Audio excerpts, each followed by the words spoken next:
ഒരു മനുഷ്യൻ്റെ തലവര മാറാൻ വേണ്ടി അധികം ടൈമൊന്നും വേണ്ടെന്ന് പറയുന്നത് എന്ത് ശരിയല്ലേ? 29 വയസ്സുള്ള ഒരു ഇന്ത്യക്കാരൻ UAE എക്സ്പാക്റ്റ് ആണ്. പുള്ളിക്കാരൻ ഏകദേശം 100 മില്യൺ ദിറംസ് ആണ് ലോട്ടറി അടിച്ചത്. ഇന്ത്യൻ റുപ്പീസിൽ പറയുവാണെങ്കിൽ ഏകദേശം 226 കോടി. എൻ്റെ മോനെ എന്ത് വലിയ എമൗണ്ട് അല്ലേ? ഞാൻ പറയും പുള്ളിക്കാരൻ ഏറ്റവും വലിയ ലക്ക് ചെയ്തതെന്ന് വെച്ച് കഴിഞ്ഞാൽ പുള്ളിക്കാരൻ UAE ലോട്ടറിയാണ് എടുത്തത്. ഇതിപ്പം ഇന്ത്യയിലെ ലോട്ടറിയാണ് എടുത്തെങ്കിൽ പുള്ളിക്കാരൻ ഏകദേശം 30 to 35% വരെ ടാക്സ് അടയ്ക്കേണ്ടി വന്നേനെ.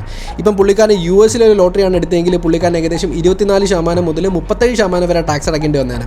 എനിക്ക് പലപ്പോഴും മനസ്സിലാവത്തില്ല ഈ ഗവൺമെൻറ്റൊക്കെ എന്തിനാണ് ഇത്രത്തോളം ടാക്സ് ചുമത്തുന്നതെന്ന്. വേറൊന്നുമല്ല, ഞാൻ നിൽക്കുന്നത് UAE ഇപ്പം ഈ ലോട്ടറി മാറ്റി വെച്ച് കഴിഞ്ഞാലും ഞാനിവിടെ താമസിക്കുന്ന ഒരാളാണ്. ഞാനിവിടെ ഒരു പ്രോപ്പർട്ടി മേടിച്ച് കഴിഞ്ഞാൽ എനിക്ക് 1 രൂപ പോലും ടാക്സ് അടയ്ക്കേണ്ട ആവശ്യമില്ല. ആ പ്രോപ്പർട്ടി റെൻറ്റിന് വിട്ടിട്ട് അതിനകത്ത് നിന്ന് കിട്ടുന്ന റെൻറ്റിനകത്തുനിന്ന് 1 രൂപ പോലും എനിക്ക് ടാക്സ് അടയ്ക്കേണ്ട ആവശ്യമില്ല.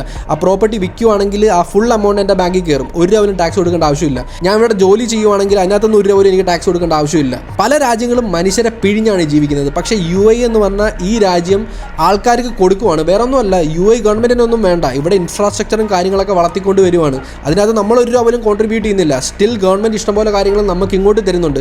പക്ഷേ അത് മനസ്സിലാക്കണമെങ്കിൽ വൺസ് ഇവിടെ വന്നിട്ട് കുറച്ച് നാൾ ജീവിക്കണം. എന്നാൽ മാത്രമേ ആ ഒരു എക്സ്പീരിയൻസ് നിങ്ങൾക്ക് മനസ്സിലാവത്തുള്ളൂ.